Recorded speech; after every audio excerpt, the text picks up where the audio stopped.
ሰበር መረጃ ተሰምቷል። ኮንሰርቱን ብዙ ብር አውጥተንበታል ያለው ተወዳጁ ድምፃዊ ታደለ ሮባ ዛሬ በአዲስ አበባ ስታዲየም ሊያቀርብ የነበረውን የሙዚቃ ዝግጅት ሰርዟል። በምስራቅ አርሲ ወገኖቻችን ላይ በደረሰው አሰቃቂ የሞት አደጋ የተሰማውን ጥልቅ ሐዘን የገለጸው ድምፃዊ ታደለ ሮባ በዛሬው ዕለት ለአርሰናል ዋንጫ መብላትን አስመልክቶ በአዲስ አበባ ስታዲየም ሊያቀርብ የነበረውን የሙዚቃ ኮንሰርት መሰረዙንና እንደማይሳተፍም አስታውቋል።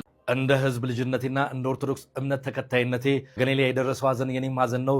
ስለዚህ ኮንሰርቱን ማልካፈል መሆኑን አሳውቃለሁ። የራሄል ጌቱ ንግግር ነው።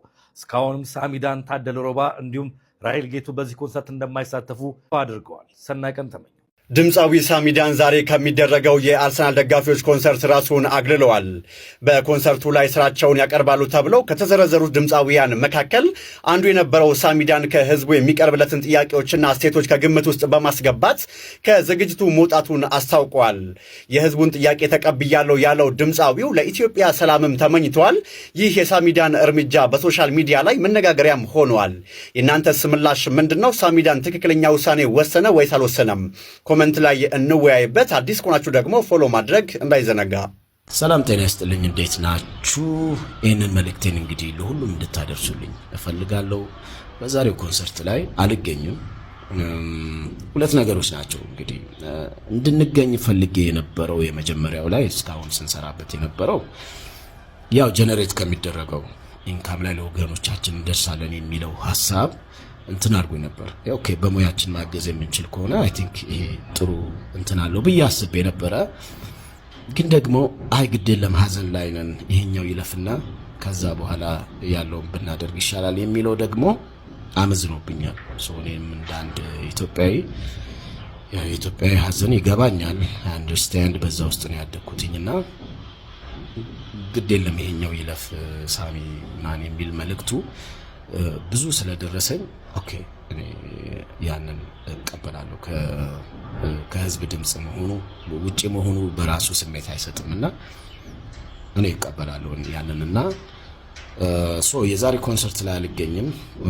አዘጋጆቹን ኦፍ ኮርስ ከልብ ይቅርታ እጠይቃለሁ። ይሄም ስለተፈጠረ ያላሰብነው ነገር ነው ሀፕን ያደረገውና ከአቅም በላይም ስለሆነ እናንተን ይቅርታ እጠይቃለሁ። ግን አዘ ሴም ታይም ደግሞ እዚህ ጋር የህዝብንም ጥያቄ ደግሞ ማክበር ያስፈልጋል። ከስሜትም አንፃር ከራሴም ካደኩበትም ነገር ጋር ሳላውሰው ሴንስ ይሰጣልና ይሄኛውን አድልቶብኛል እና እንግዲህ 10 ጊዜ ለካ አንድ ጊዜ ቁረጥ ነው የሚባለውና እስከ መጨረሻው በደንብ ላስብበት ሞክሬያለሁ። እኛ ኮምፎርት ዞን ላይ ሆነን ነው አሁን እንደዚህ ኮንሰርት ይቀር እንትን ምንለው። እዛ ጋር ግን ደግሞ የተጎዱ ወገኖች አሉና ሙሉ ሐሳብ ትኩረቱ ወደዛ እንዲሆንና መፍትሄ እንዲመጣ ሀገራችንም ወደ ሰላም፣ ወደ ፍቅር፣ ወደ አንድነት የምትመለስበትን ነገር ደግሞ እዛ ላይ ኮንትሪቢዩት የምናደርግበት ነገር ላይ ፎከስ እንድናደርግ ነው የኔ ምኞትና እንግዲህ በዛ ነው የሚይዘው። ወንድማችን ሄኖክ ድንቁ ከአርሲ ኦርቶዶክሳውያን የሚበልጥብኝ ምንም ነገር የለም በማለት ያዘጋጀውን የደስታ ፕሮግራም እንዳጠፈው ነግሮናል። ስለዚህም መልካም ያደረጉትን በኮመንት ሴክሽን አመስግኑልን፣ ምስጋና ይገባቸዋል። እንግዲህ ኦርቶዶክሳዊነት ማለት ይሄ ነው። በነገራችን ላይ አሁንም አርሲ ትጣራለች። ስለሆነም ይህ ቪዲዮ ከደረሳችሁ ከ10 ጊዜ በላይ ኮፒ ሊንክ እያደረጋችሁ እንድትጀምሩት ስል በወንድሞችና በእህቶቻችን በአርሲ ወገኖቻችን ስም እጠይቃችኋለሁ። ወንድማችን ሄኖክ ድንቁ ለእሁድ አዘጋጅቶት የነበረውን የዋንጫ ድግስ ፕሮግራም እንዳጠፈ ነግሮናል። ምክንያቱም ከአርሲ ወገኖቻችን ከማህተባችን የሚበልጥብን ነገር ስለሌለ ለዚህም ከልብ እናመሰግናለን። አሁንም ቢሆን አባቶቻችን ቅዱስ ሲኖዶስ ዛሬ ተሰብስበው ቋሚ ሲኖዶሱ የወሰነውን ውሳኔ እጅግ እናከብራለን። ከምንም በላይ እኛ ምዕመናን ግን የምንፈልገው የተወሰነው ውሳኔ ከጠረጴዛ ወርዶ መሬት ነክቶ ማየት ስንችል ነው። የተቃጠለው ቤተክርስቲያን ተሰርቶ የተሰደዱት ምዕመናን ወደ ቀያቸው ተመልሰው የተጎዱት ተክሰው የሞቱትም ደግሞ የሰማዕትነታቸውን ክብር የሚመጥን ማንኛውም ነገር በቤተክርስቲያናችን ሊደረግላቸው ይገባል እንላለን። ከዚህ በኋላም በአርሲ ምድር አንድም ኦርቶዶክሳዊ የማይገደልበትን ሁኔታ አባቶቻችን እስከ መጨረሻው እንዲፈጥሩ እንጠይቃቸዋለን። የጅማሮ ነው፣ ፍጻሜውን ለማየት ያብቃን። እናመሰግናለን። እናንተ ኮንሰርት ማዘጋጀት መብታችሁ ነው። ኮንሰርቱ ላይ የምትገኙ የተዋሂዶ ልጆች ግን ከገዳዮቹ ለይተን አናያችሁ። ጥሩ ምን ለማለት ነው? የአርሲ ኦርቶዶክሳውያን ህመማችሁ ከሆነ ለጊዜው የደስታ ፕሮግራሞችን ኮንሰርት ብቻም ሳይሆን ከየትኛውም ነገር ቆጠብ ብለን ትኩረታችንን አርሲ ላይ ብናደርግ መልካም ነው የሚል መልእክት ነው። ስለሆነም አሁንም አርሲ ትጣራለችና የአርሲ ኦርቶዶክሳውያን ወንድም እናቶቻችንን በህሊናችን አስቀምጠን እንድናስባቸው ነው። እንግዲህ በእኛ በሀገራችን ባህል ጎረቤት እንኳን ሲሞት ቴሌቪዥን አይከፈትም። በዚህ ልክ ነው አንዱ ሀዘን ለአንደኛው የሚደርስለትና አሁንም ቢሆን የአርሲ ወገኖቻችን ሀዘን ከልባችን እንዳይጠፋ አደራ ለማለት ነው። የዛሬው የአዲስ አበባ ስቴዲየም የእንጨፍራለን ምንም ሀዘኑ አይመለከተንም ፕሮግራም በሴፍቲኔት ተጠናቋል ነው የምላችሁ። ሼር ኮፒ ሊንክ አድርጉልኝ። ልነግራችሁ ነው ትልቅ ጉዳይ። በርካታ የአርሰናል ደጋፊ ባለማተቦች ከአርሴናል አርሲ ይበልጥብናል፣ ሀዘናችን ላይ በፍጹም ቆመን አንጨፍርም ብለው ቆራጥ እርምጃ ወስደዋል። ሊከበር በምንም ሁኔታ ሊሸፈን ሳይገባው መመስገን አለበት። ይህንን የተመለከተው ስርዓት ታዲያ ጭንቅ ብሎት መላው ሴፍቲኔታውያን ጥሪ ቀርቦላቸዋል። ከቀኑ 6 ሰዓት ጀምሮ በተለይ ወጣቶቹ ሰብሰብ እንበልና ማሊያም ትታደላላችሁ፣ እንዲሁም ደግሞ ባስ ይዘጋጅላችኋል። ጉዞ ወደ አዲስ አበባ ስቴዲየም ተብላችኋል። ቆንጆ አበል እንደምታገኙም ተስፋ አድርጋለሁ። በተረፈ መልካም የመገረድ ዘመን። በታሪክ የምትጠቀሱ መድረክ ላይ የምትቆሙ ነገ የማንረሳችሁ መስሏችሁ ሊሆን ይችላል።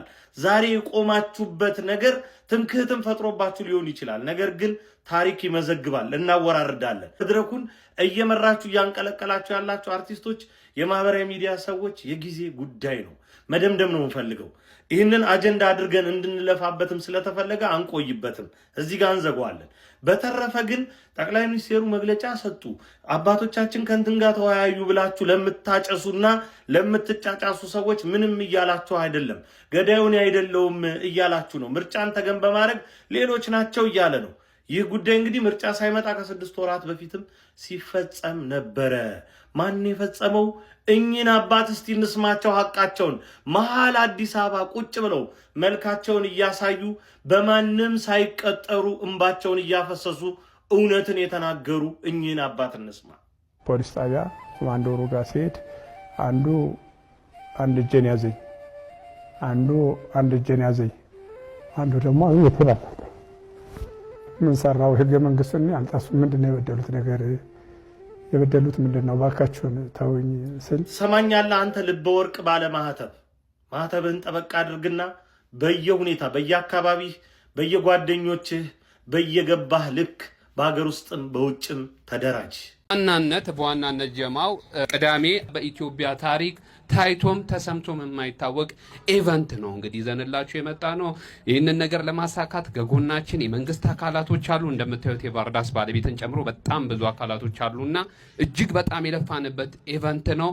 ጀማው ከክፍለ ሀገር የምትመጡ ብዙ ነገሮች አክሰሶች እንደተዘጋጀላችሁ አለው። ሁላችሁም እንድትገኙልን ነው ጥሪ ለማቅረብ መጣ ነውና ይሄ ነገር በአፍሪካ ደረጃ ሳይሆን በዓለም ደረጃ ማለት ነው እውቅና ተሰጥቶት በትልቅ ደረጃ እንዲታይ የምንፈልገው አይነት ኢቨንት ነውና እንዳትቀሩብን ነው ዋናው። አዲስ አበባ ዝግጁ ናችሁ? የእግር ኳስ ፍቅር፣ ሙዚቃና መዝናኛ በአንድ ላይ ዊ ሻምፒዮንስ 2026 ቅዳሜ ግንቦት 29 በአዲስ አበባ ስቴዲየም ማን ይቀራል? ከ6 ሰዓት ጀምሮ ሁሉም የመግቢያ በሮች ክፍት ይሆናሉ።